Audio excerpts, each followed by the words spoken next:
в очакване. Следващата година е годината, в която трябва да започнеш да мечтаеш. Защото по време на благодат означава подарък. Благодат означава незаслужено. Това е годината, в която трябва да започнеш да мечтаеш.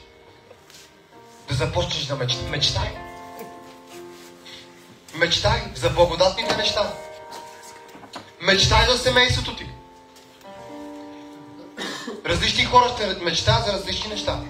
Това, което през изминалите години не е било и не се е случило и въобще си нямал и никакъв отговор за нещата, които си искал. Следващата година е годината на благодат. И само тези чрез вяра ще си го вземат. Вижте, това е краят на годината, началото на новата година. И аз започвам да влизам пророчески. И искам да ви кажа, че за много хора на това място беше наистина година на отворени врати, когато те си го взеха с вяра. Не е била година на отворени врати за тези, които не са го повярвали. Не е била година на отворени врати за тези, които не са влезнали с вяра в нея. Какво ли говори това година на отворени врати? Какви са врати?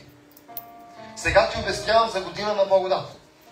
И искам да отвориш добре ушите си, че трябва през 1 януари да започнеш да мечтаеш. Настъпва 1 януари. 31 срещу 1, 12 часа. Хората гърмат навън със свои реверки, ти бъди в молитва. Хората си хабат навън парите за батерии. Ето такива батерии. 200 удара, 300 удара. 15 минути, 45 минути, 1 час. През това време, докато на тях им върват парите и фореверките навън, ти стои вътре и мечтай.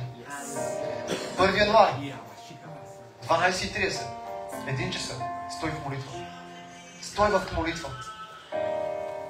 И просто кажи на Господа: Тате, искам да мечтая сега.